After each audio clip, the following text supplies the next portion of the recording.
Hey, everybody. Wanted to let you know that this week's episode is a recast of one of our favorites. And we're actually going to do a few of these over the next couple weeks because we're coming up on 100 episodes, which is a huge landmark. And we wanted to revisit some of the most impactful or favorite episodes that we've had. This week, we are going to revisit Toney Nico, his episode with actually episodes. We'll air both of them this week and next week. The discussion about using biohacking and the ketogenic carnivore diet to help extend and increase the livability factor for Tony's mother with Alzheimer's is so impactful that it just makes sense to revisit it. So if you've heard the episode, listen again. It's a great episode. I do want to quickly thank our sponsor and our partner for these, Som Sleep. You can check out the links on our website, theketomansclub.com, to get access to the Som product. And you can also find our other partners like NutriSense, where you can get a continuous glucose monitor. We have special deals offered to our members and listeners. So check those out. It's good stuff. These are products and services that are well worth your time. All of that being said, the rest of this episode speaks for itself. Enjoy this amazing conversation with Toney Nico and dealing with Alzheimer's and dementia using diet and biohacking. Hello and welcome to the Keto Man's Club podcast. We're glad you're here, where each week we talk about men's health and lifestyle. We do so with the foundation of the ketogenic diet and lifestyle. If you don't know what keto is, stick around and you'll find out. The podcast will bring you real, honest fun. Each week we strive to uncover the tips and tricks that you can use in your everyday life to maximize your overall health. Find the clearest path to becoming the best version of yourself that you were meant to be.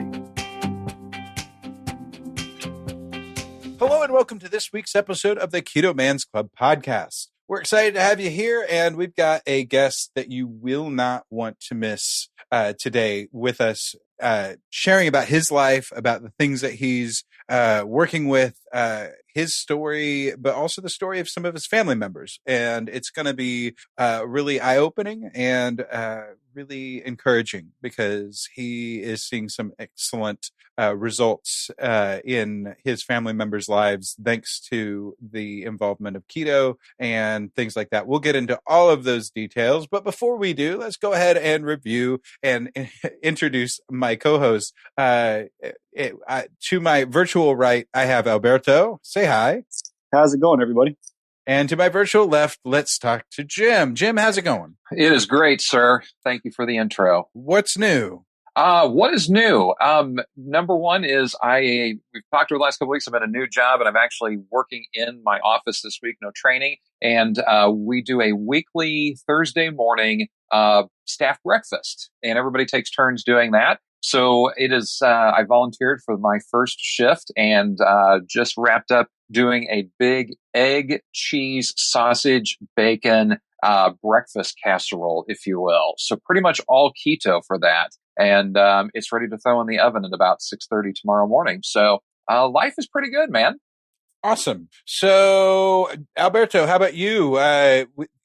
This will have already, this is going to come a lot later, but there's an important day tomorrow coming. Yeah, I'm turning 40. August 22nd. Woo-hoo! So yeah, we're a day ahead of schedule. By the time this comes out, yeah, it'll be good and past. But yeah, tomorrow's my birthday.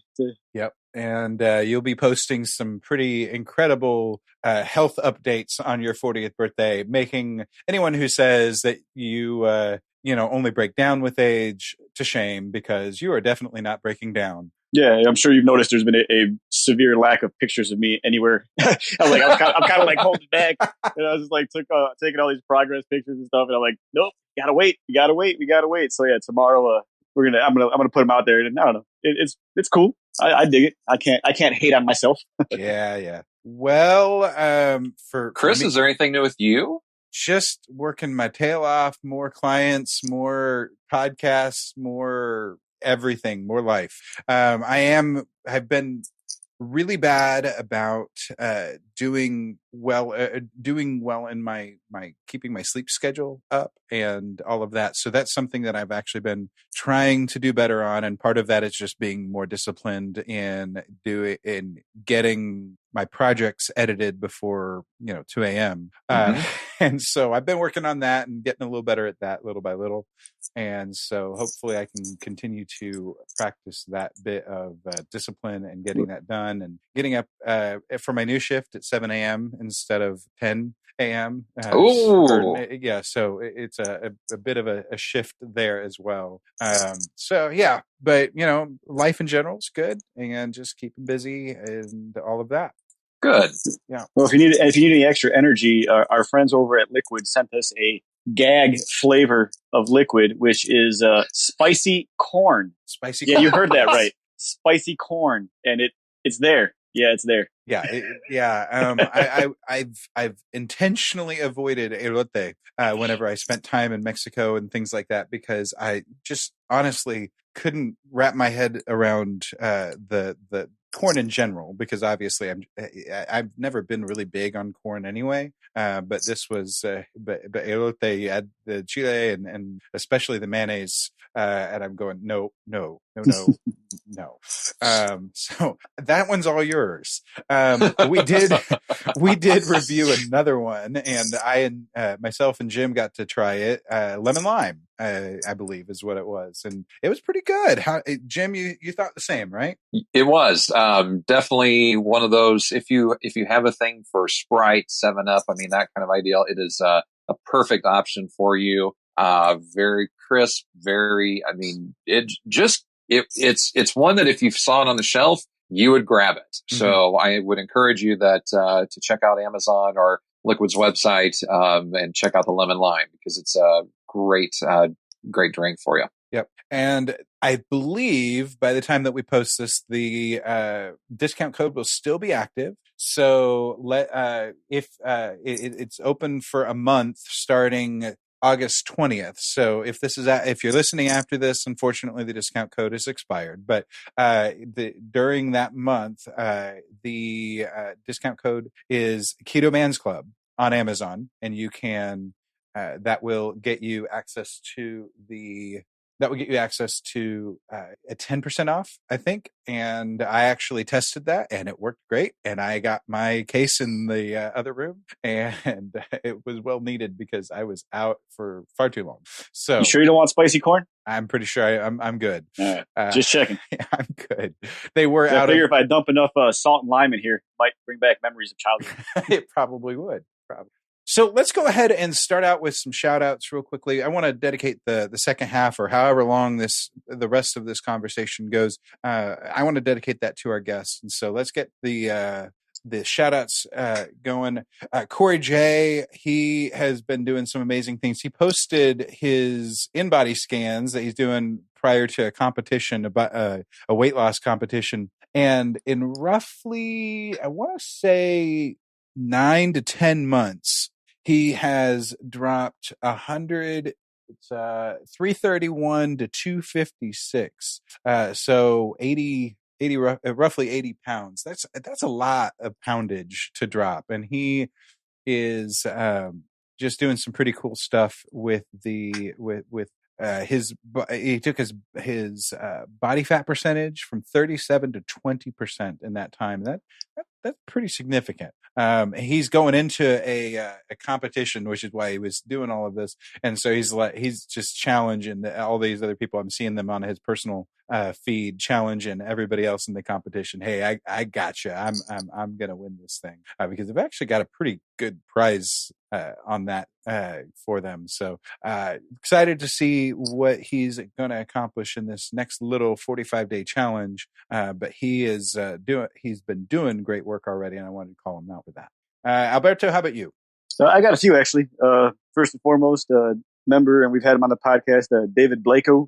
That guy looks like he got a little fire in his eyes, and he's continue on his training. His shoulder's getting better. You can tell it looks like his workouts getting more serious. He's buying supportive gear to be able to allow himself to push a little harder and still be able to take care of his shoulder. And it's almost like even his posts have taken a little turn in like positive attitude, and he's off a chill and most definitely on the kill. And I think that requires a little bit of notoriety. And then also fellow members Eric Maz and Kyle Bell, who I was working in Houston yesterday, and Kyle picked me up from the hotel, and we drove over to Eric's house and grilled up a bunch of steaks and all kinds of stuff. We just kind of sat out back with a bottle of whiskey and about 3 pounds worth of food and chilled out and kind of started the birthday celebration off early. So I thought that was super cool. And I just wanted to give those guys a shout out.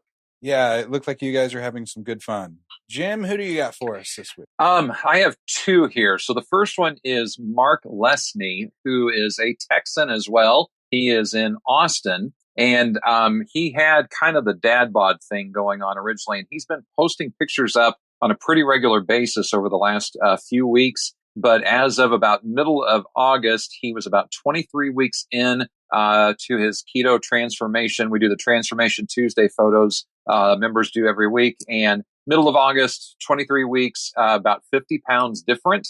And you can definitely see the tone up, the start of the abs. I mean, it's just an amazing transformation. So kudos to Mark for doing that. And then, Chris, last week you touched on a little bit the Welcome Wednesday and the new members that we had or it wasn't Welcome Wednesday, I'm sorry. It was hitting that next level of membership and the submissions to go on our cover image. And we had so many of those. It was hard for when I was doing that to get everybody included. So I did something I don't normally do. I took the before and afters of those 40 some guys, I think, and did side-by-side images and put them in their own album in the Keto Man's Club on Facebook. So, when you see them all in a thread and then the different comments and everything, sometimes things can get lost because there's 8 replies or whatever and so on. So if you go and look for the photos in the Keto Man's Club Facebook group, you'll see that transformation before and after side-by-side stuff, and it's remarkable. With some of our past guests are in there. Some of these guys have never really had a conversation with at all, but it's just amazing to see how great their experience has been with all of this. Yep. Very, very inspiring and challenging and encouraging things being seen there. And I think that's one of my favorite things about our group is that we don't share these before and after pics as a general rule to, show off how good or how awesome we are. No. It's always to say, hey, look at where I started. Look at where I've come. You can do it too. That's really the attitude that comes across. And I really appreciate that because there's a lot of other groups that I've been involved with on Facebook that weren't necessarily keto, but, it's all showy, or people do that on their Instagram feeds, and it's all showy and, look how awesome I am. And yeah, you're doing great things, but, but you're doing it, and everybody's at a different point on the journey. So exactly. As long as you're following that yellow brick road because it's made of butter, that's a great thing. Okay. Well, I think the last piece of business that I want to hit before we dive into our guest is just a quick reminder. Please, if you get the chance to first of all, make sure that you subscribe to the podcast so you don't miss a week. In whatever podcast app you're on, we are generally speaking available on every single platform. And then second to that is if you get the chance to, please find a way to leave a rating or a comment. I know that this last week, one of the things that was brought up is that if you don't have an Apple account, you can't leave a comment on Apple Podcasts, which kind of stinks. But I think I've seen that there's some ability to rate on Spotify or other platforms. So if you see an option to do that, please do so. It would help us a ton to be able to get the word out and to be able to share with everyone, share with the world the awesome stories of the people that we're getting to speak with. That's really the reason we're here.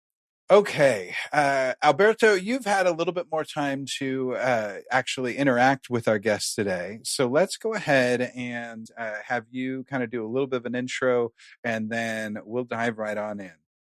Yeah, absolutely. He was at Toney, and Toney, I'll let you go ahead and say your own last name. Nikolatsopoulos. Uh-oh. Yeah, that. No, he was at KetoCon, and through the wonders of the internet and Instagram, I just happened to see his picture, which was low carb. It says low carb WF, and it's a picture of the state of Texas.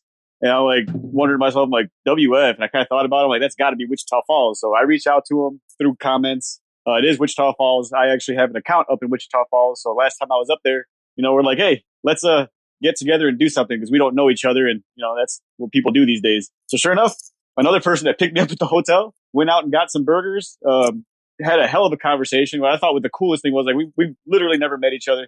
Got back to the hotel, we just sat in his car, like basically just chatting for like I don't know, what felt like 20, 30 minutes because we just like felt like we had so much information to get back and forth to each other. And the following night we went out again, and this time he brought his lovely, beautiful wife with him. Another great night, more great conversations. At that point, I was like, all right, we got to have this guy on. He's got a ton going on. He's got a ton to talk about. So, man, dude, the platform is yours, man. Have at it. Yeah, and we wrecked some fajitas also. I have firsthand knowledge that Alberto actually eats chicken too. I have witnessed it. I need a photo. We're going to need to put that in the group. Any photos, totally welcome. Photo or video, either one is acceptable. Chicken was consumed. Yes, and it is above par chicken. It's just all there is.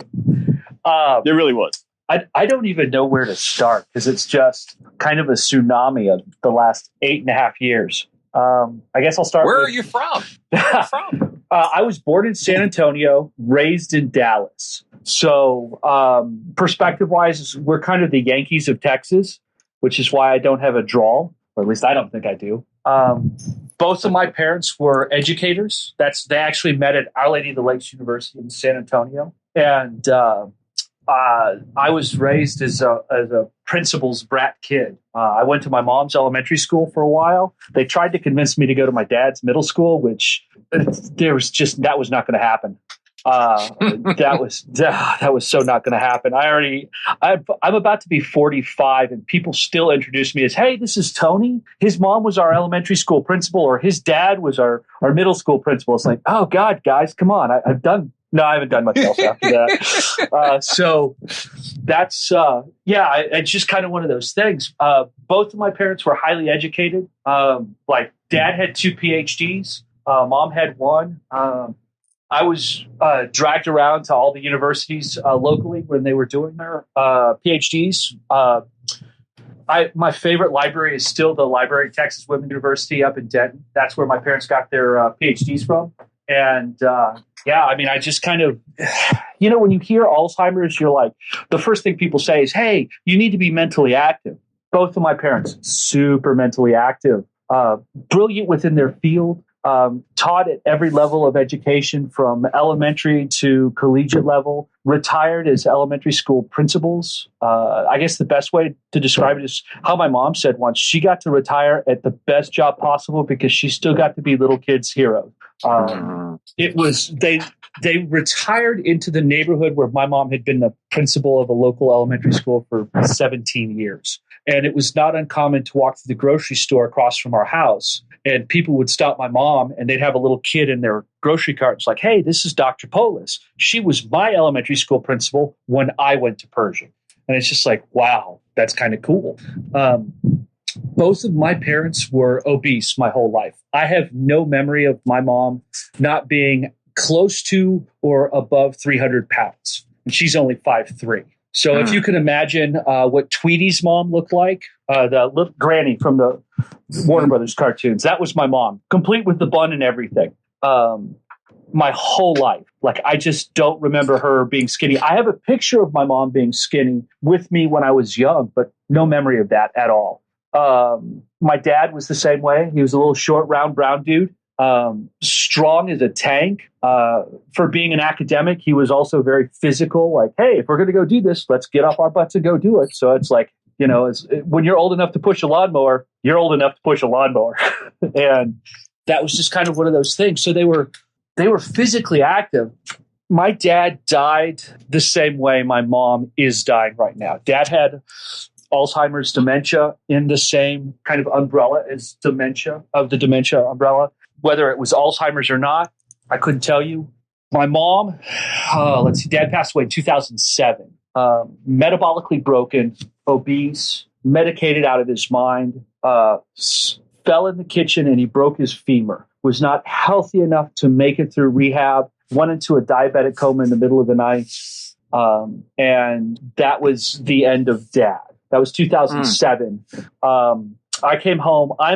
By profession, I'm an oil and gas and wind energy landman. So I do contract negotiations for land acquisition for oil fields, gas fields, exploration, pipeline right-of-ways, electrical line right-of-ways, wind farms, the whole 9 yards. I had come back from a project to help Mom kind of resolve all the issues with Dad, make sure she was okay. My wife and I were back in Dallas less than a year, and Mom's like, go, live your life. I'm fine. So I had already started working for another company doing wind farms, and we had an opportunity to move to Denver.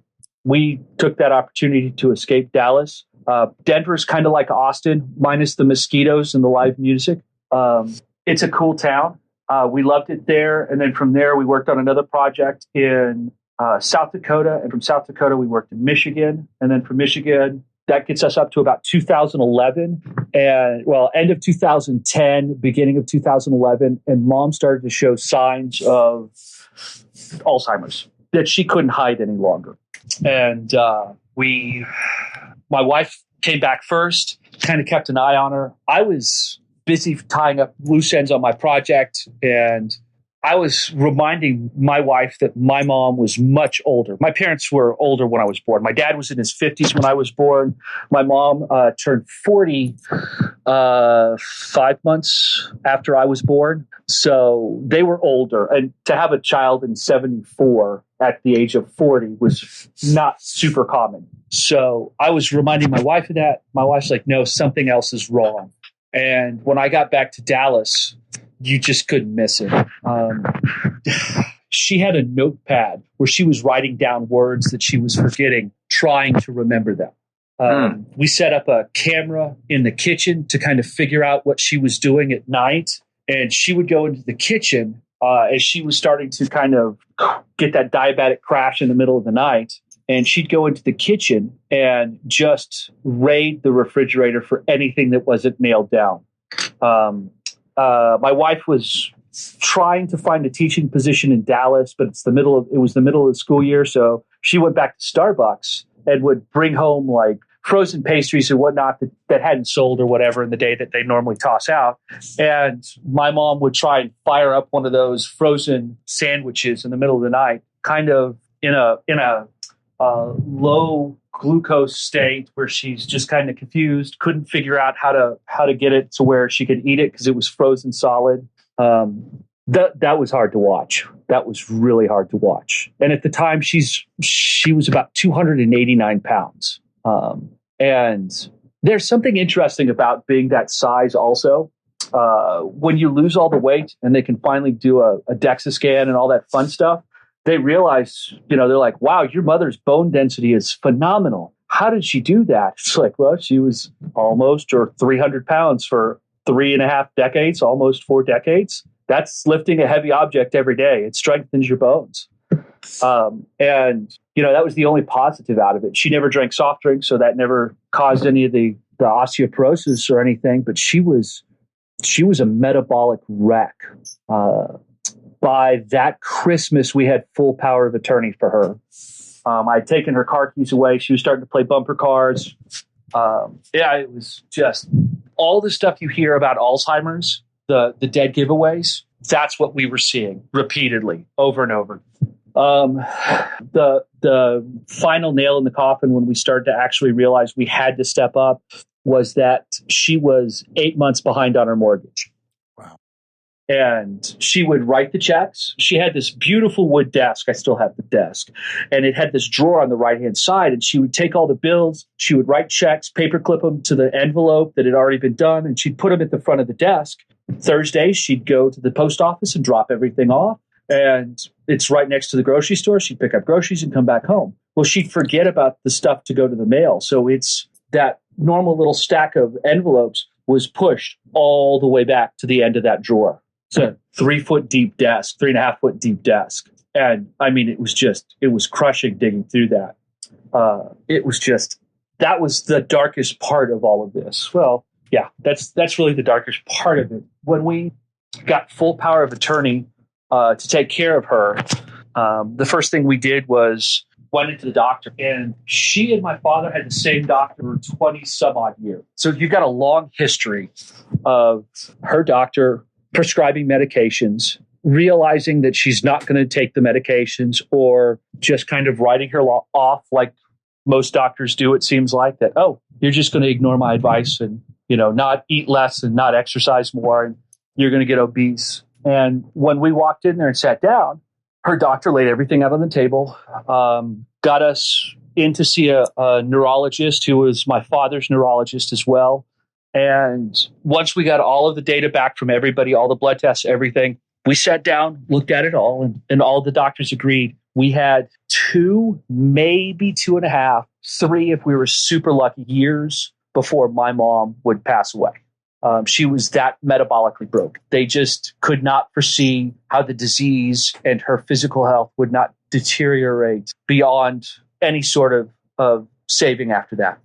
And I said, okay, what do we need to do to get her, help her out through this? We sat down with a dietitian, nutritionist. They, pull out the little flip binder triangle, kind of looks like you're going in for an Amway conference. And they start explaining health and nutrition to me. And I'm taking notes furiously. And they're giving me handouts and printouts. And they give me a diet. And for the next 6 months, every 2 weeks, we're going back to the doctor's office.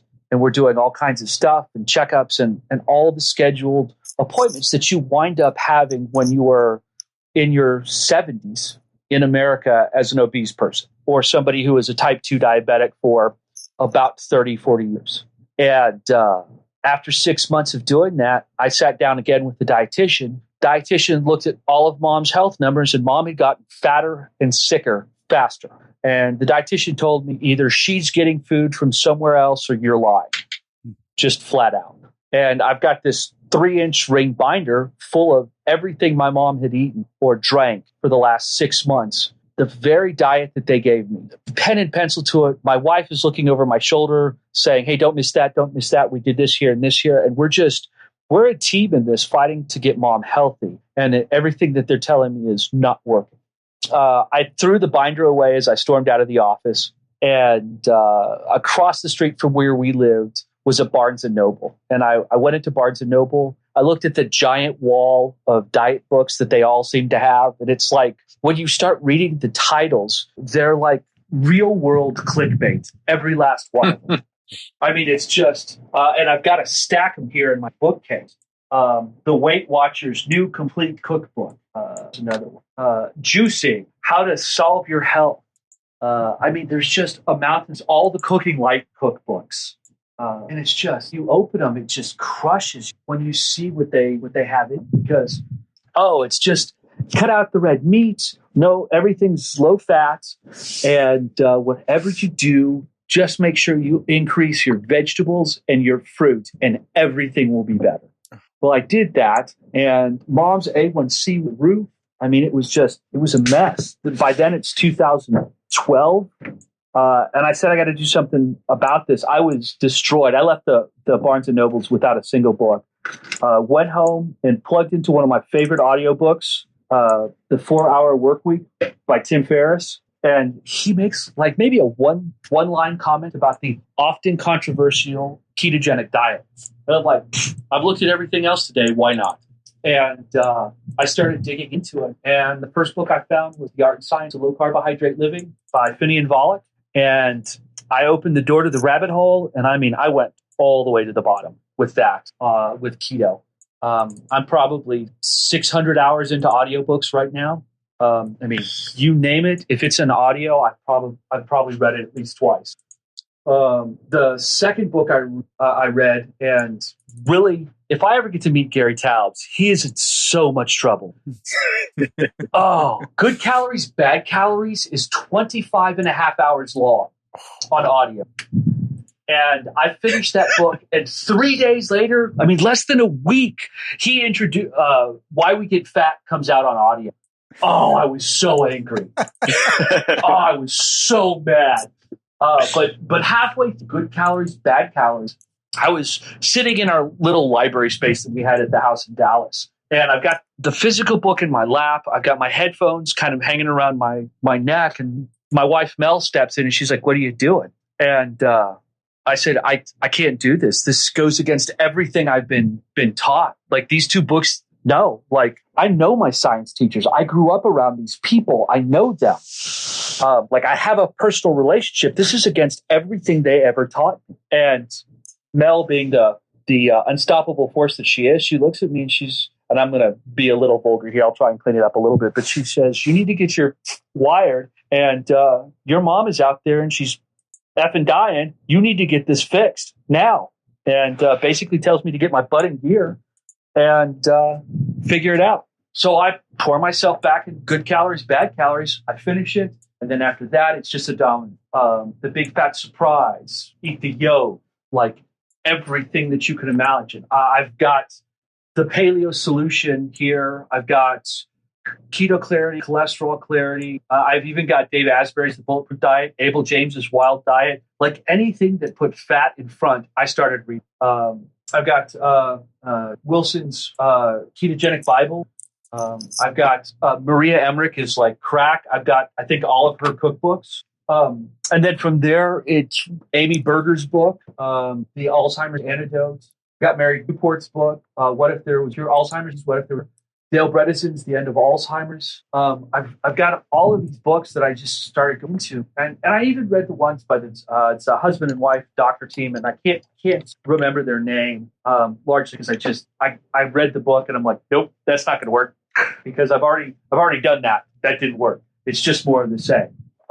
And it's just, I started working on it slowly but surely. I started shifting mom's diet. I couldn't just yank the rug out from underneath her.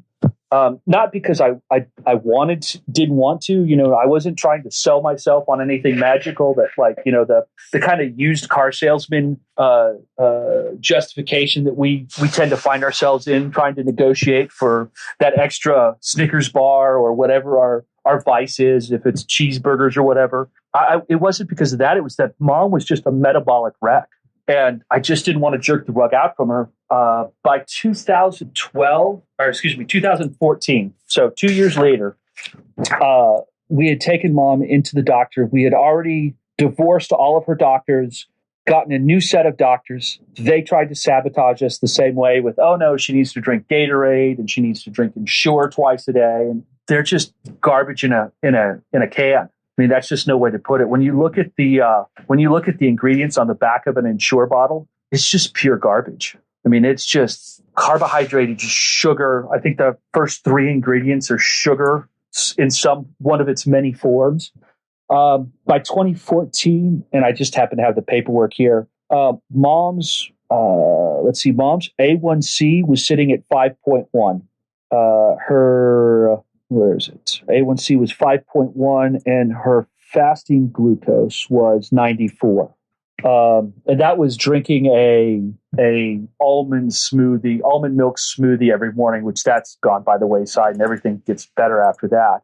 But there was just nothing left in her blood work to justify it. Her total, let's see where the triglycerides. Triglycerides were on here somewhere. Her triglycerides were sitting at a 48. Total cholesterol was a 190. Without any medication, we'd already pulled her off. As everything was coming down, we started pulling medication. She was on 9 different medications when we started this as well. We're talking statin. We're talking blood pressure medication. We're talking medications to compensate for the side effects of the medications taking to lower her blood pressure and her cholesterol. I mean, it's just a cascading domino effect of medications. And once you target one of the big ones, it solves that. And then the other medications just fall by the wayside. And there's no reason to keep them. It just, as the medications were being pulled, she was getting better, which within Alzheimer's, they're so heavily medicated. Oh, man, they're so heavily medicated because almost everybody goes into it.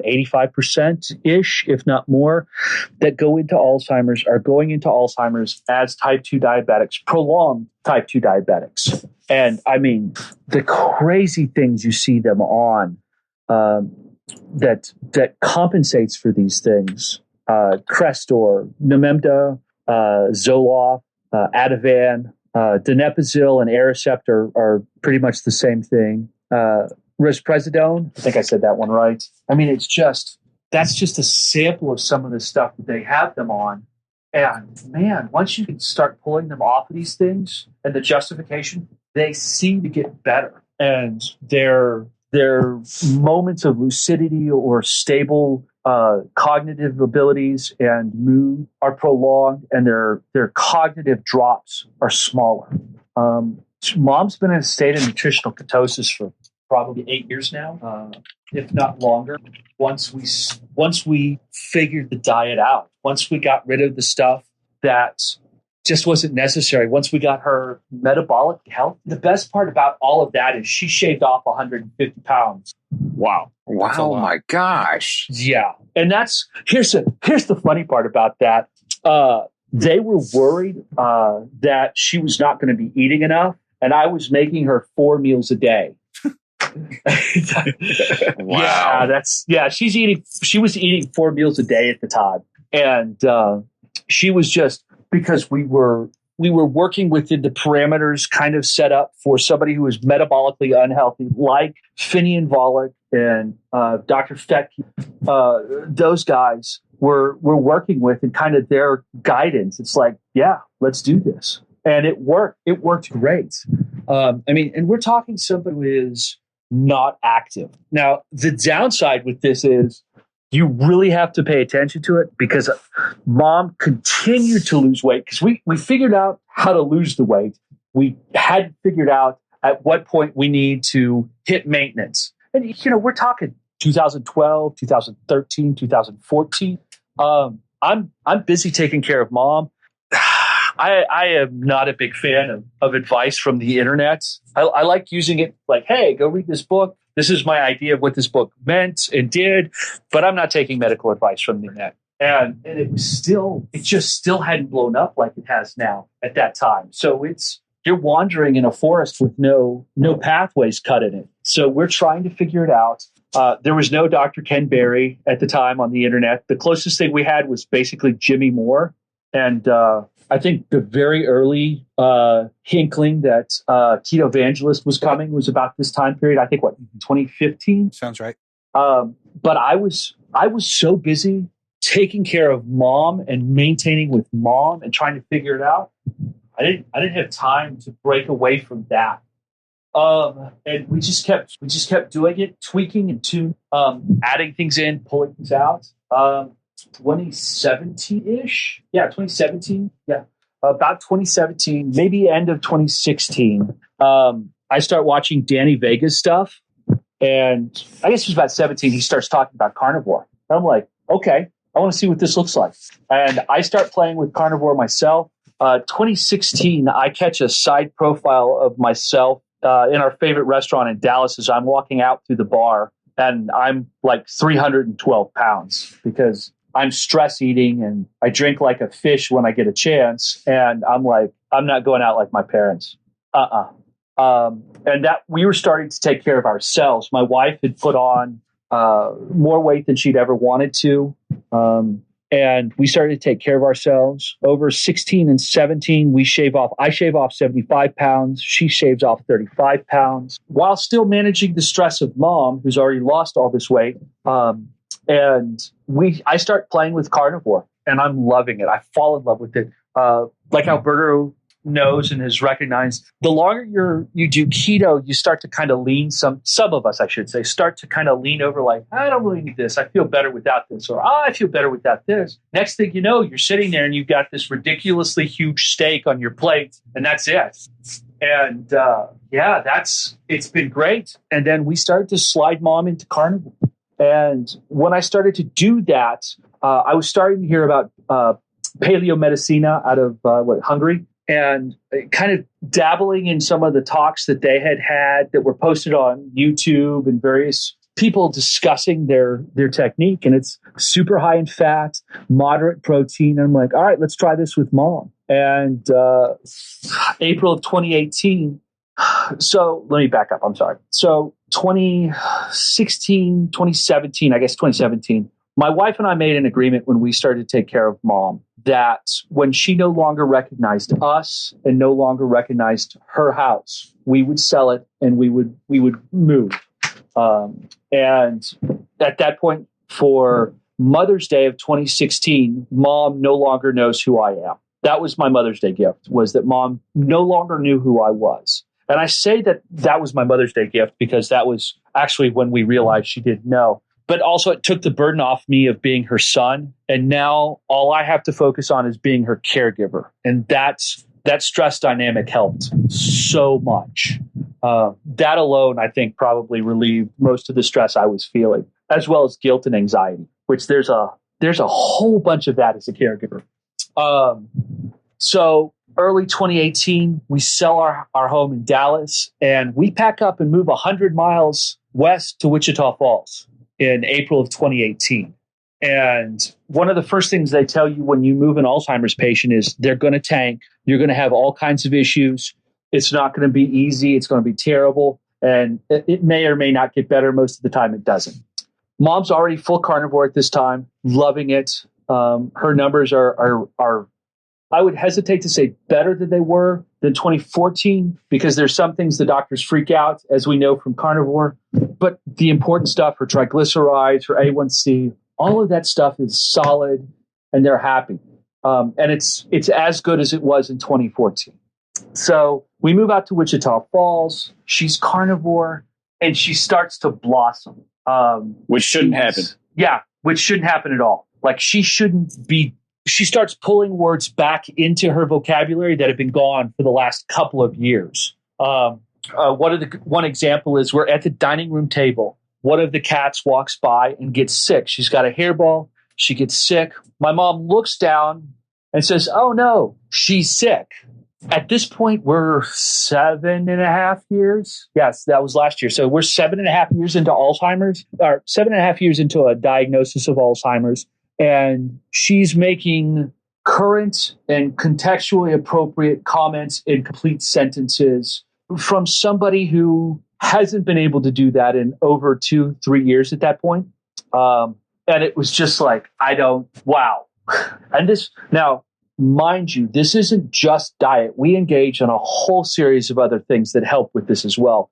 The linchpin for all of it is diet. Getting her metabolically healthy was the first step. And then everything else is just a +1 added to it. But she's adding more words constantly. For a while there, she went through a phase where it was like living with Groot. Instead of I am Groot, everything was there right there for like 6 months. And now when she leaves the bathroom, it's like, "Hey, don't forget to turn out the light." She goes, "Yes, sir." And she'll turn the light off. And she'll walk out of the bathroom and I'll say, "Hey, you need to go with Melissa and go watch TV." And she'll look at me and say, "Yes, sir." Not down at the ground, but up at me. "Yes, sir." She'll take a couple of steps. And if she doesn't say it beforehand, she'll stop, turn back and look at me and say, "Thank you," and then walk down the hallway.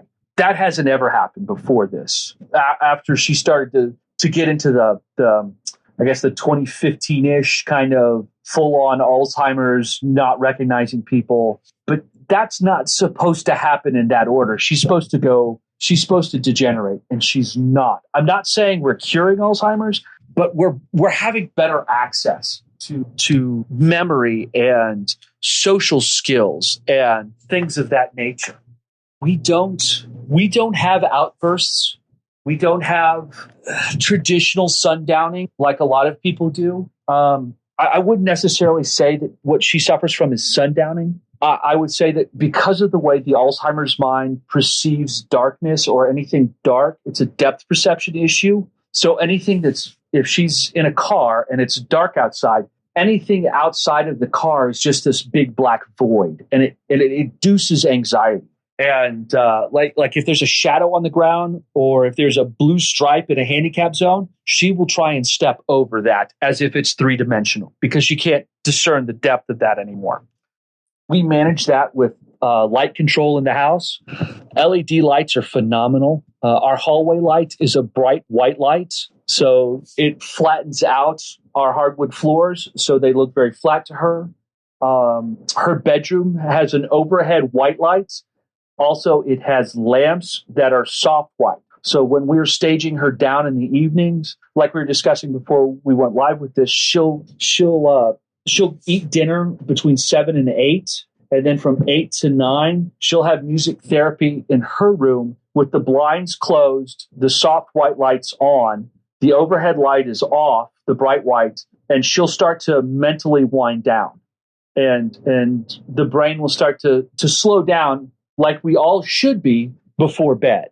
And she'll do that. She'll do music therapy. We've got a playlist of just nothing but classic swing music. So it's Count Basie, Benny Goodman, Glenn Miller, and she just sings along, has a blast.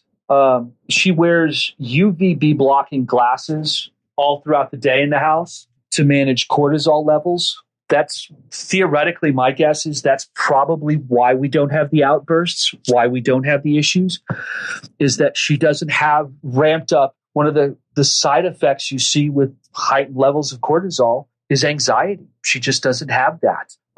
As well as we know from people on the Facebook group, you see one, you'll see 2, 3, 4, and it's just like a domino effect of people who are like, oh yeah, my bipolar disorder is just gone, non-existent. My depression is gone. My anxiety is under control. We're seeing all of these things in my mom. Like they're just, you can kind of overlap everything that Carrie Brown talks about with anxiety and bipolar and stuff that into every single Alzheimer's patient or dementia patient as they progress through the disease. And the status quo diet, the standard American diet and our standard of care doesn't want to account for or acknowledge that diet plays a big part in this.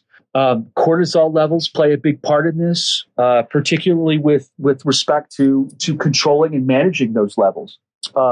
And that's one of the things we engage from the beginning. We engaged with autism techniques for life skills, and actually working with a dementia patient on the autism scale is a phenomenal way to help them out. And it's kind of a built-in structure. So within autism, you've got high functioning, and then you've got all the way down to low functioning. If you start out working with skills at the high functioning level and scale down as they are progressing through the disease, they retain better. I think, experiment of one. I think that works better long-term for them, but it needs to be wrapped in with everything else that we're doing.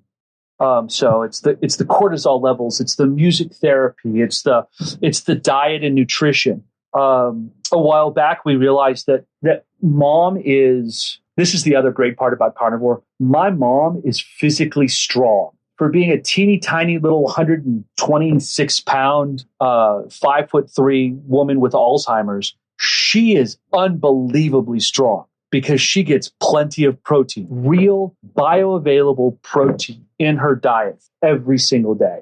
And I mean to tell you, if she needs help getting up and you put your hand out, she will grab a hold of you and she ain't letting go. It's one of those things. You're riding the thunder here, and she can pull herself.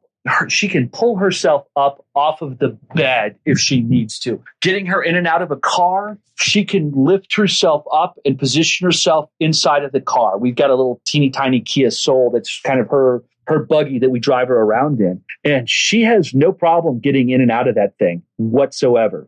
I made a miscalculation when we bought it, though. It's got a black interior. Should have been a beige interior so she could see everything better. But beyond that, man, she is physically strong. Again, part of the nutrition, part of the diet. We're not seeing any decreases in that. She's not as active as I would like her to be. So we try and get her out socializing in public. The place where Alberto and I went to eat the first time, Back Porch, that's one of my mom's favorite restaurants. It's crowded and loud during a lunch hour or dinner rush. And taking an Alzheimer's patient into there is not something you would want to do. My mom loves it. She just has a blast in there. She just enjoys it. And then what we ate, which is basically their double bacon cheeseburger. We ditch the bun, add avocado and two sunny side up eggs on top of it. That's what we had for dinner, and that's what Mom eats, and she will wreck it. And these are not little bitty hamburgers. No, they're a good size for sure. Yeah, and there's so much fat on that. Then her other restaurant that she loves is Texas Roadhouse. It's pretty much the only steakhouse we have in town. And if you've ever been in a Texas Roadhouse, they are loud. Even when nobody's in there, the music's cranked up. Yep. Mom loves it. In fact, we've got a set of waiters and waitresses that have waited on us enough times that they'll stop by, even if they're not waiting on us, throw an arm around Mom and ask, "How are you doing, Mom?" And she's just happy as could be to see them. She'll watch people in there all day. She loves it. And I will tell you, Mom will wreck a 20-ounce bone-in ribeye. You got to cut it for her now because she doesn't quite know how to use the fork and a knife together, but she will wreck a 20-ounce bone-in ribeye. That's got to get quite the reaction. Or probably not anymore. Okay. Well, actually, from the waitstaff, they thought we were crazy when we started. They get it now, but invariably, every other time, maybe every third time we go in there, someone always leans over from another table and is like, "Is that all she's going to eat?" "Yeah, dude, that's a 1,200 calorie steak. You should have seen what she had for lunch."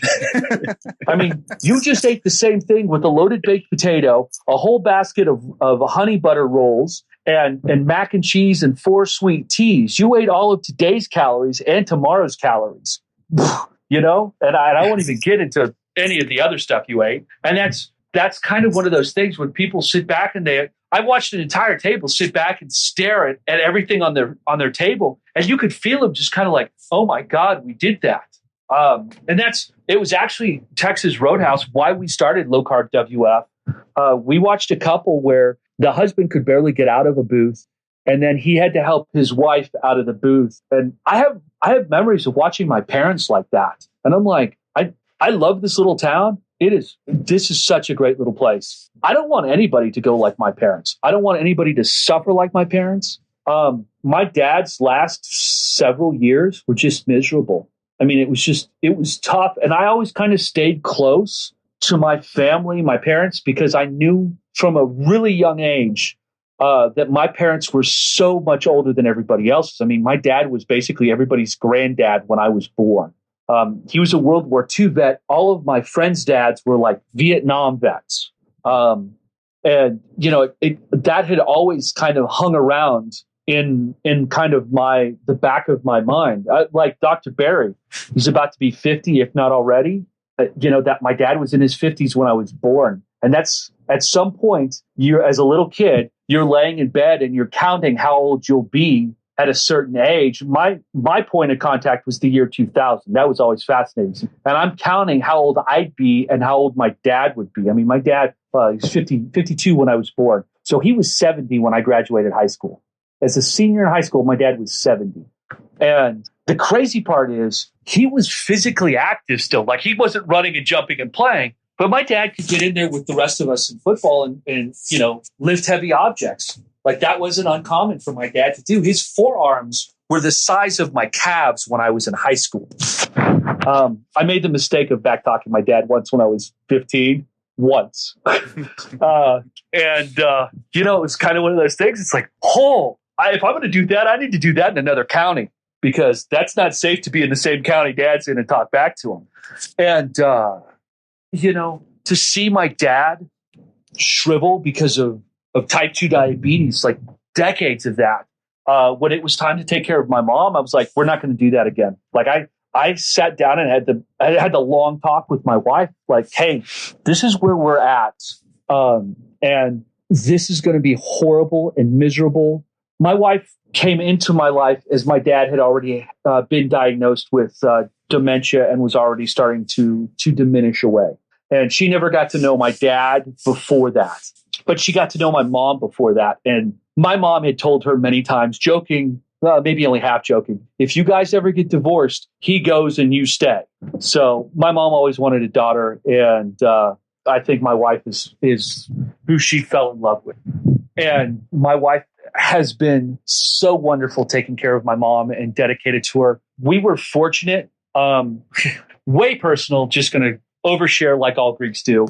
We had managed to screw up our marriage at the beginning. Instead of waiting 20 or 30 years to screw up our marriage, we screwed it up within the first 3 years. And both of us screwed it up. I am anywhere close to being the same jackass that I was when I got married, and that's a good thing.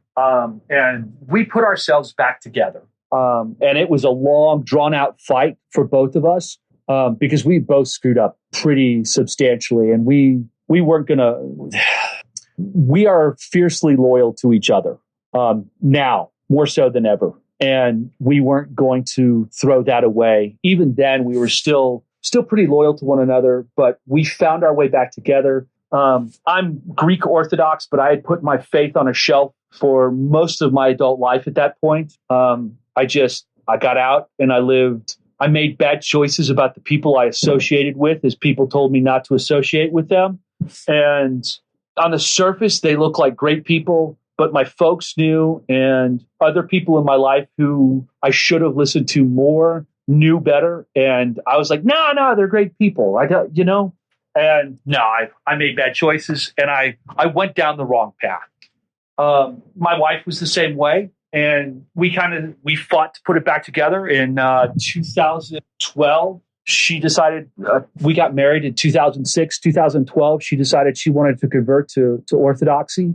And when she was doing that, because she had been raised Methodist and she felt that she was missing something. And when she did that, she drugged me back in. And that moment helped solidify our foundation, because all of this is happening in that first 2 to 4 years of taking care of mom when everything is still hard. And that helped build a foundation for us as things continue to get harder. And that's another issue that is super difficult with Alzheimer's is this only gets harder. It never gets easier. And it's every day on, no days off. You either fight it tooth and nail or it eats you alive. And I got to admit, the stress is always there. I always know it's there. But what we've done with my mom, we actually had a doctor's appointment today with mom, and we front load everything. So if her appointment is on Wednesday, on Monday morning, or I prefer Monday midday or afternoon, we'll go in and get mom's blood work done. So on Wednesday, it's ready, because again, we live in a small town. It's ready on Wednesday, and her doctor and I and Mel can sit down and discuss everything that's going on with mom. And those appointments are 15 minutes long. And it's not because she's rushing to get us out of there. It's because mom is so healthy and great right now that there's we spend more time joking and talking about all the funny things mom is doing than actually discussing what's going on with mom, because she looks at everything. She's like, she's a rock star, like flat out. Her doctor said, yeah, your mom's a rock star today. She's awesome. And I mean, it's great. I could justify a 15-minute doctor's appointment at that point.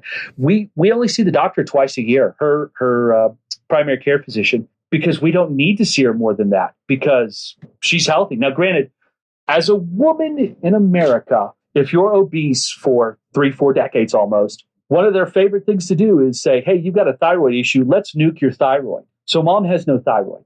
So we have to go in every 6 months to get her thyroid levels checked and make sure that's okay. And then she's also on a low grade. She's on Xarelto right now for blood clots. She has a knee replacement, and every decade after you've had a joint replaced, as you age, your odds of developing a blood clot in that area go up. Because you're usually getting a joint replacement because you're old and fat. Let's just be honest. And that was the case for my mom. And she developed a blood clot behind her knee. That resolved, but she's got arterial fibrillation. Again, not uncommon in somebody her age, 84 now, with Alzheimer's and dementia. And you've got a choice of going on beta blockers and another drug, and I don't remember what the other drug is. The issue with it is they kind of need to go hand in hand. You just can't put a dementia patient on a beta blocker. The overwhelming majority of them, it just messes them up.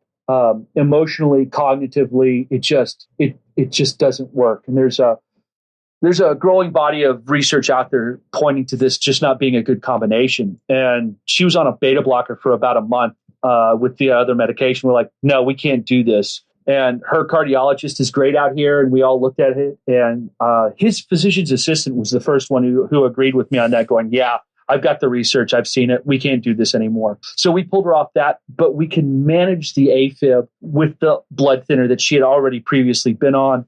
It's one of those things. If she had a thyroid and no AFib, she wouldn't be on any medication right now at all. She doesn't even take Alzheimer's medication because there's just no need for it. And when she was on the Alzheimer's medication, that was horrible because she was having hallucinations and she was having night terrors. And it's just like, nope, we can't keep doing this. So we pulled her off of that and her sleep got better. And that's the other thing is the only reason I know any of this about her sleep is because she wears a Fitbit. We track everything that we can track with mom at the house. So she's been wearing a Fitbit for several years now. She, every time during the day, during her waking times, every hour on the hour, she goes to the bathroom. When we get back, we run what we call her numbers. And we have a blood pressure cuff and we run her blood pressure. We check the heart monitor, her heart rate monitor on her Fitbit. We've got an O2, the little finger sensor for heart rate, and O2 to cross-reference with the Fitbit and with the cuff. And, it takes us 2 minutes to do all of that when she gets back from the bathroom. We've got tracking. I can see how she sleeps at night. I can see her heart rate at night. What's crazy is we can get in the car right now. Well, not right now, but like say tomorrow we had something going on in Dallas that we wanted to go see. Since it's summertime, our days are a little bit longer. We'll get up when the sun gets up. We'll get mom up. We'll feed her breakfast. We'll all get into the car and we'll head 2 hours east to Dallas. We'll all enjoy Dallas, doing whatever we're doing in Dallas. And then we'll leave Dallas 4 or 5 o'clock so we can get in before the sun goes down. And as long as the sun's up, the last time we were in Dallas, my mom's heart rate peaked at 90. And that was in rush hour traffic in Dallas. I wish my heart rate was that low in rush hour traffic in Dallas.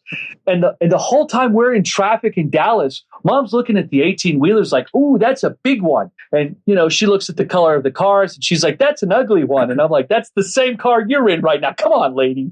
But it's things like that she's interacting and she's not upset and she doesn't have any anxiety. It's phenomenal. What's going on with mom right now. And she's kind of a stable rock.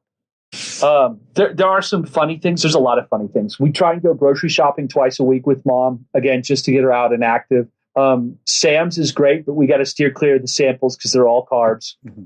And she just doesn't eat that way anymore. And she gets so excited. It's like, nope. And she kind of hates it like a workout because she knows when she gets the cart, because the cart becomes a glorified walker, that the longer we're in there, like I'll start putting stuff in the cart and she starts to give me a look, like a dirty look every time I put something else in the cart because the cart's getting heavier and she's got to push it. And she's not happy about that. But also we'll go to the grocery store. Her favorite aisle is the cereal aisle. She doesn't want anything to eat in the cereal aisle, but it's all the pretty colors on the cereal aisle. It's the same psychology for why they make the boxes look like that to attract little kids. She likes the colors and she'll sit there. A box of tricks will keep her entertained for an hour. She looks at it like a piece of artwork and she's just happy as can be. The other thing is sometimes she's got a little walker scooter, the little ones with the brakes on them. If we need to go to Home Depot, she'll go with us to Home Depot. I get now why parents put their kids on those little backpacks with the bungee cords. If you don't keep an eye on mom, boom, she's gone looking at something else down an aisle. She's got speed like you wouldn't imagine. And when she gets tired, she just spins that cart around and sits down and waits for us to catch up. It's like, really? Come on now. But yeah, we don't let her get too far away from it, but I get that. I get it now because she is fast. We'll go walk around the mall. Our mall is tiny, so we kind of have to pre-plan our bathroom breaks. But yeah, she'll do a lap in the mall. We kind of have a centrally located, not really a food court, but it's got a couple of cookie stands in the middle. And she'll get close to the cookie stands, and you actually have to slow her down. It's like, no, we're not going to the cookie stand. Come on, let's go. But yeah, she's physically a rock star. I mean, she's amazing. And there's just so much that we do with mom. It's kind of hard to compress everything down. So it seems like you're almost like writing a guide, you know, and I know you guys are super active in the community, and what are your intentions with all this information? And I know you're already doing stuff, but like talk about what your intentions are with all this information you've gathered, all this evidence that you've gathered, and what are you going to do with it? Because you and your wife are not the type of people to just sit still and be like, hey, check out what we figured out. We're going to keep it to ourselves. But my wife is looking at me right now, trying to figure out what she could poke me with, try and get me moving. So we've got something that we're working on Instagram, because I'm old enough to remember what bulletin board systems devolved into in the early days, late 80s, early 90s, and forums after that. And Facebook is great and it's neat, and it's seeing how the Keto Man's Club works is so different than, and I think it's because of the moderators and admins, brown nosing here a little bit. But y'all do a better job of not letting it degrade into just kind of a monkey poop fight at the zoo. And I think what we really want to kind of do is lean on Instagram, and maybe at some point YouTube. There's a hesitation that I have that, Sean Baker has kind of hinted at this every once in a while, that as you come out and talk about being a carnivore or keto, people want to call in Child Protective Services on you. And they think that's okay and justifiable. It's why I spend so much time with my mom's records and keeping them handy, because I've had Adult Protective Services called on me. Because of where my mom lived in Dallas was a duplex inside of a condominium community. And everybody knew my mom. She had been the HOA president for several years, and they had only known her as a morbidly obese woman. And within, it took me about 2 years to shave all that weight off of her. And they called Adult Protective Services telling them that I was starving mom to death. Oh, and geez. yeah, and that's kind of one of those things that's the minutes, I knew from the beginning that when we started to work with her diet and she was starting to show signs of metabolically getting healthy and start to shave off some of that weight, I knew that at some point Adult Protective Services would be called. My wife and I had long discussions about that way before they ever showed up. And one afternoon, a really nice agent from Dallas Adult Protective Services, Dallas County Adult Protective Services, knocked on my door. And I said, "Oh, Adult Protective Services, come on in," which is something you never, ever really want to do. But what was I going to do? So and it had happened that we had seen her doctor the day before. And I had her giant binder of everything that we were doing with her. It was readily available. I said, "Hey, I'm going to tell you now, mom has Alzheimer's. This is what's going on with her. I know you need to go interview her. When you get done, come back and I'm sure you're going to want to interview me too. So we'll sit down and talk about everything we're going to do." Mom was watching a movie in the living room, and he watched, he interacted with her, talked to her, watched kind of what she was doing. She was happy. And mom's the happy Alzheimer's patient, and she's healthy looking. So he comes back, he goes, "Okay, so what are you doing?" And I said, "Let me guess why you were called. I'm starving mom to death. I'm screaming at my mom, all these other things." And he goes, "Well, I really can't discuss." I'm like, "I know, but I know what everybody sees and hears." So mom's got about 80% hearing loss in one ear and probably 30 to 40 in the other ear. So I'm Greek. I'm loud. We're all loud. But I have to speak in almost a tone like a drill sergeant for mom to hear the commands clearly. And I don't mind doing that. So for other people looking inside, that's, "Oh no, you're screaming at this poor little old lady." Well, she can't hear. And if she's going to, do something to hurt herself, then she needs to hear. And then the other part was the starving her to death. And I just kind of opened the binder. I'm like, "All right, this is yesterday's medical report from the doctor. I can get you a photocopy of that. You can take it back. This is her diet." I opened the freezer, and at the time we were still full keto. So I had we were buying large quantities of frozen vegetables. My wife does not like green beans. So I was buying individual vegetables frozen in small bite-sized portions for mom. And we were making our own vegetable blend that was keeping us within our keto macros, so to speak, for my mom. And you open this freezer up, and it's just stuffed full of, gallon Ziploc freezer bags, front to back of just nothing but vegetables. And there's like a bag of frozen meatballs in there. And then you open the fridge down below, and there's like 3 carafes full of water, and there's meat for that evening, and fresh vegetables that we were going to cook for another meal with mom, and of course bacon, and that's like the only thing he could find that was questionable, he thought. But that's everything mom eats, and I have her meal plans planned out for an entire week at a time, and it's we systematized everything to make it easier for her to eat and for us to manage. And what we did was we sat down with our own diet and looked at, okay, when we go out to eat, what do we eat? Well, it's maybe 2 different things per restaurant, and that's it. Like we all eat within this kind of weird narrow band, and we never get really out of our comfort zone. So why shouldn't we systematize breakfast and lunch? And then if we're going to have a fancy meal, make it dinner and just change it up a little every couple of days. And that helps make it easier transitioning mom to get healthy. The other thing is, when anyone is at that table, we're all together. We all eat together. Nobody eats alone. Nobody is ever alone. Specifically, mom. She's always with one of us. And we normally try and time our meals with mom. So we're all eating together. And that makes a difference also within the disease.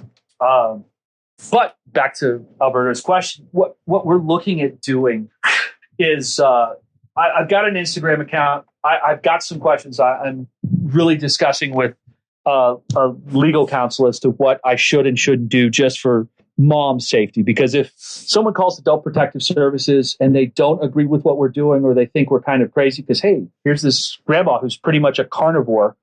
This can't be healthy. I see all kinds of bad things and crazy people doing it. We need to pull her out of that house. We do that, it will undo so much of what we've done.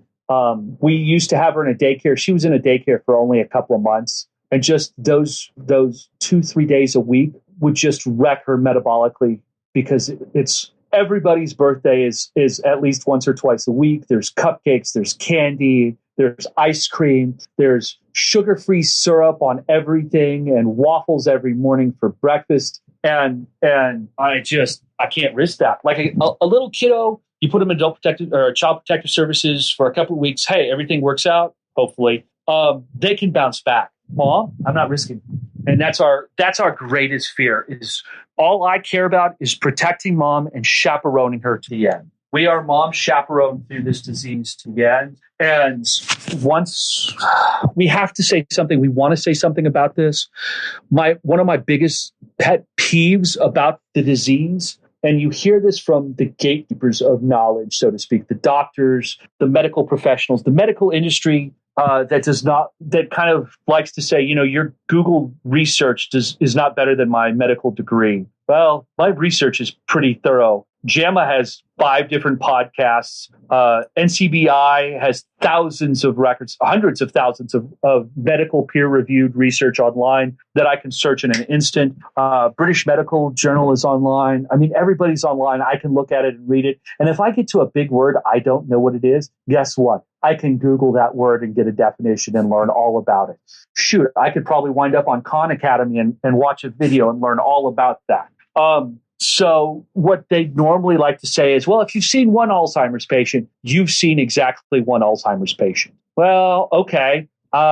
There's a couple of groups. One of them is 125,000 people on Facebook. That is a dementia caregivers group. And you start reading that, and it's crushing, because if you ever get curious and you want to go in there and read it, and you start reading about all the problems, everybody has the same recurring problems. They're all on the same 5 to 10 medications, period. We medicate them like they're bipolar, schizophrenic, uncontrolled, the quintessential crazy homeless guy on the corner yelling into the atmosphere for no reason. That's how we medicate them, and we medicate them hard. And I don't think it's necessary. And the justification is, again, if you've seen one Alzheimer's patient, you've seen one, until you look at 125,000 people who are saying the exact same thing over and over and over and over and over again for months and years on these groups. It's the same. Every group you look at is identical. they're all doing this. They're all having these same issues. And you get into the doctor's office and it's just the three of you in there. And the doctor's like, well, that's just you. They write off what you're saying is, it's just one person. We're all different. No. We're not all different. We are all bound by the same laws of human biology as everybody else. We're broken differently. We're all we all have the same rules we have to abide by, biologically speaking, as a kind of a blanket statement. But we are all metabolically broken differently, especially people with Alzheimer's and dementia who, again, 85% of them are rolling into it as type 2 diabetics. And we're not engaging the type 2 diabetes. It's, I guess, the other thing that's really crushing about these Alzheimer's and dementia groups is when you get in there and you hear people talking about their parents and, like we started throwing this really hardcore antipsychotic drug at mom and she no longer has outbursts. She doesn't do anything anymore but sit in a chair and drool on herself, but she's not screaming and shouting anymore. The doctor never suggested diet, never suggested changing anything. Everything gets bribed with ice cream. Ice cream is the magic tool to get a type 2 diabetic Alzheimer's patient to do anything. It makes my eyes bleed. I have pretty much removed myself from almost all of these groups. One of them, I had a knockdown drag out with somebody in there. And I'm like, I'm done. And I erased everything I had ever put into that group and I backed out and left. And it's one of the largest ones on Facebook. And it's because they almost devolve into a death cult of, hey, what stage is your mom in? This is what my mom's doing. Oh, throw this medication at her. And anybody who steps in and goes, hey, there's a better way or there's another way. Nope, you got to shut them down. I got yelled at by a large group of caregivers that suggesting that salt would help somebody would just kill them instantly. It's like, okay, let me get this straight. I looked at your Facebook profile picture and it's you and your mom and she has Alzheimer's and that's horrible, but she's morbidly obese and she's living in your house. And you said she's been there for the last, 6 years and you're not doing anything about her diet or nutrition. And you're actively telling everybody to bribe grandma with ice cream. She's not a type 2 diabetic because of genetics. She's a type 2 diabetic because you keep buying food to make her a type 2 diabetic and keep her that way. But it's the quality of life improves so much just by getting them metabolically healthy.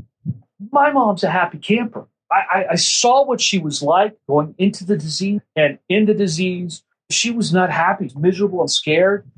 If she had been in a ketogenic state going into the disease, she might have been aware, she might have been angry, but she might have been in a whole lot better place. And nobody wants to even discuss that. I keep going back to Carrie Brown because her story is so freaking powerful.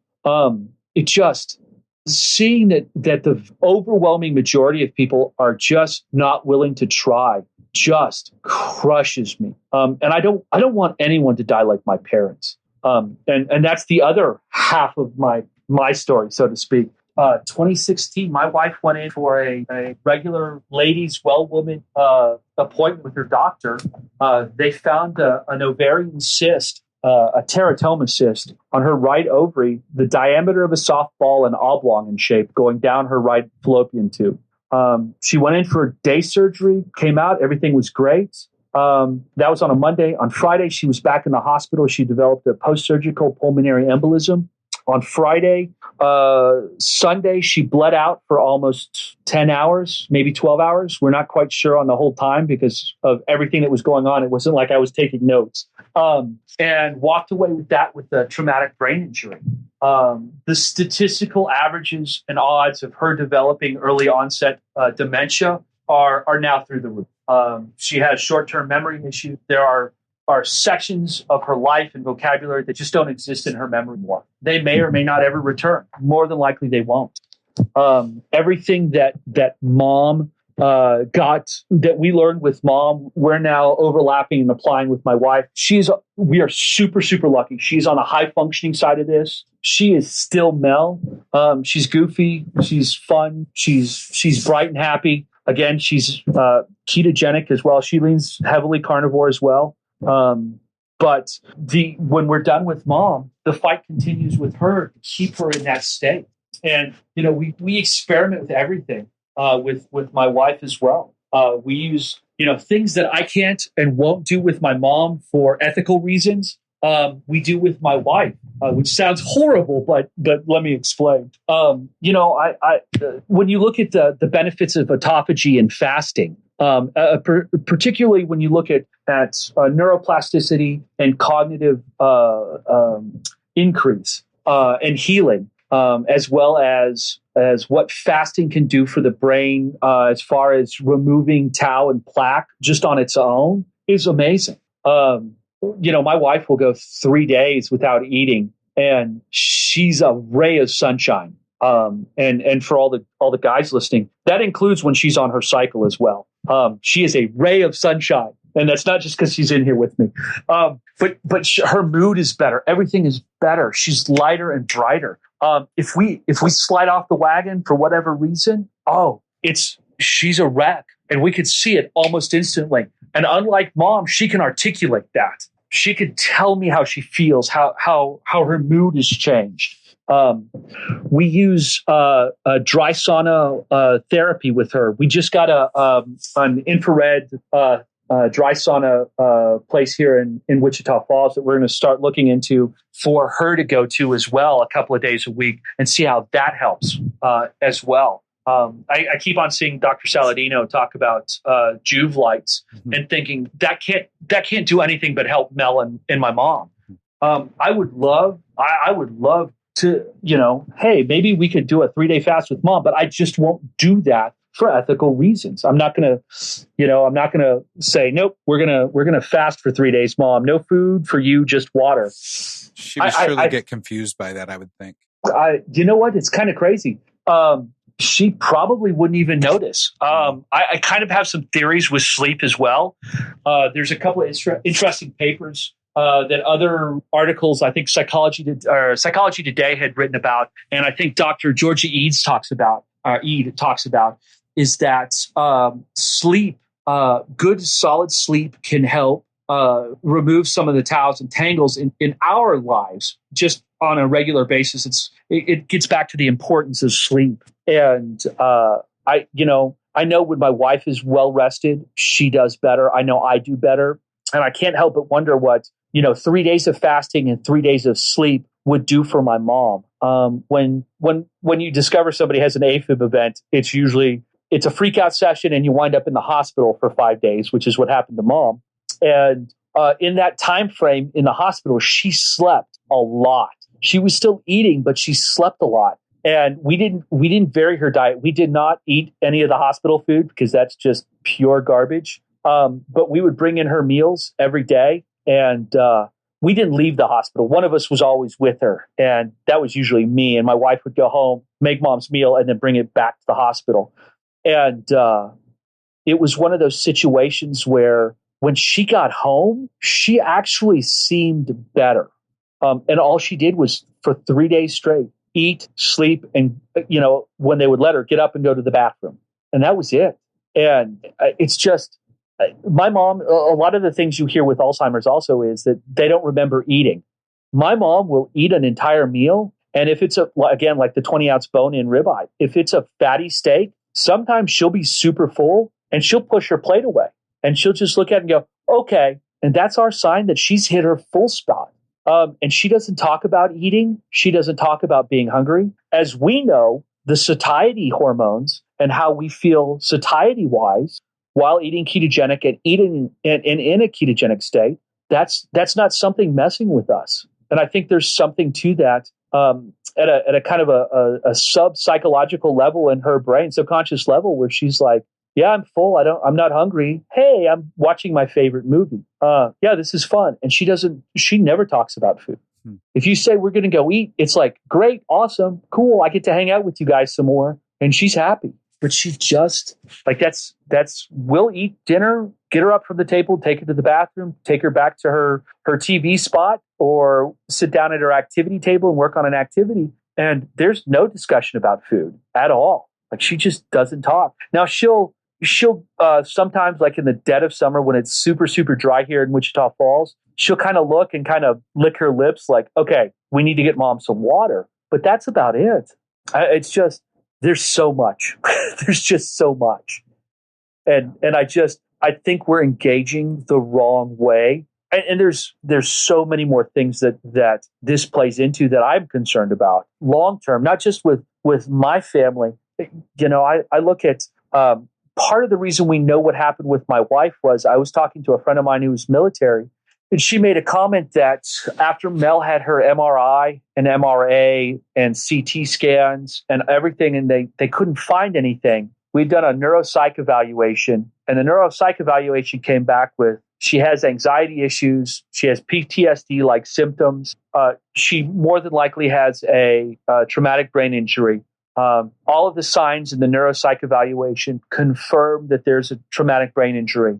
And then the doctor's looking at her scans and saying, nope, I can't see anything. Let's send you to an endocrinologist and throw some Adderall and a couple of other things at this. And my friend and I were chatting about this, and she said, you're in Dallas, you've got UT Southwest. They're kind of tip of the spear for SPECT scans and nuclear science for this. I think it's something like, it's in the 20 or 30 percentile of all of our military veterans who are experiencing PTSD, anxiety, have it diagnosed, have traumatic brain injury diagnosed, but their scans come back negative for any physical damage. When they're running through these SPECT scans and PET scans, they're seeing it within the brain. They're seeing the physical damage in the brain.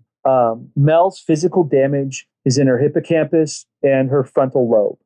These are things you don't want to hear because that's the areas that are affected by Lewy body dementia, frontal temporal dementia. Hippocampus is almost all of dementia across the board.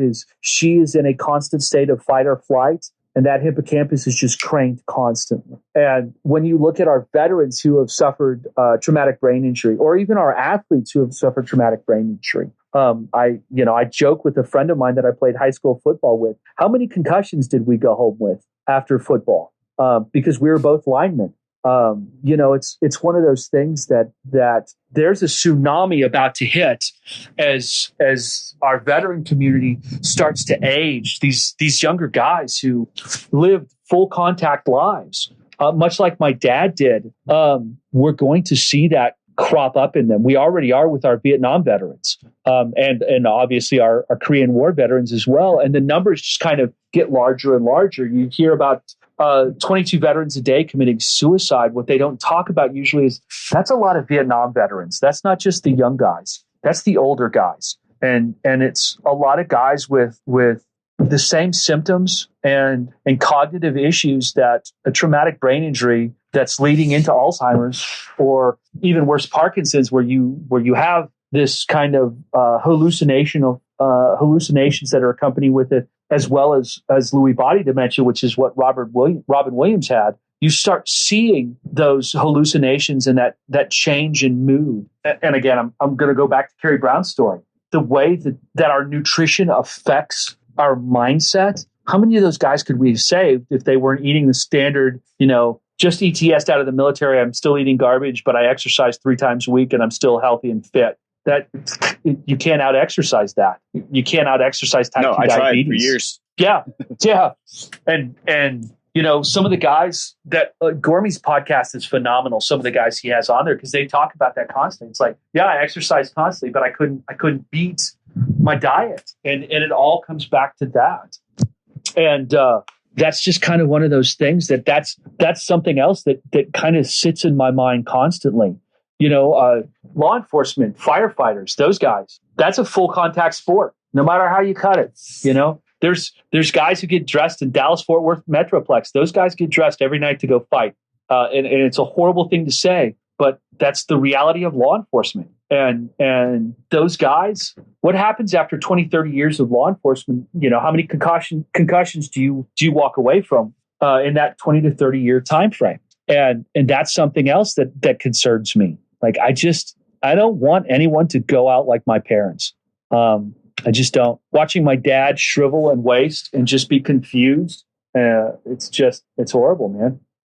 Wow, so much, and we've been commenting in our group chat that we have between the three of us hosts that this is just such good information, but the story behind it is, I hope, extremely impactful on a lot of people. because for those people who are looking down the barrel or currently in a caretaking situation for someone who has a neurodegenerative condition like Alzheimer's, dementia, or brain damage, what you're saying is that there's hope that it doesn't have to get the worst of the worst. Thank you for joining us for the Keto Man's Club podcast. Your support means the world to us. Don't forget to subscribe so you don't miss an episode. Would you help us spread the word about the Keto Man's Club by sharing with your friends and family? We're available on all podcast platforms, so just search for Keto Man's Club and you'll find us. If you would like to connect with us, you can do so a number of ways. Our web address leads to our Facebook group, theketomansclub.com. That's TheKetoMansClub.com.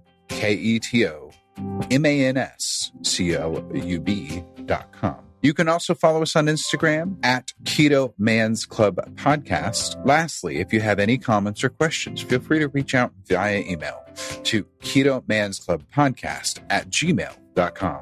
Thank you again for joining us today, and we look forward to hanging out with you again next week.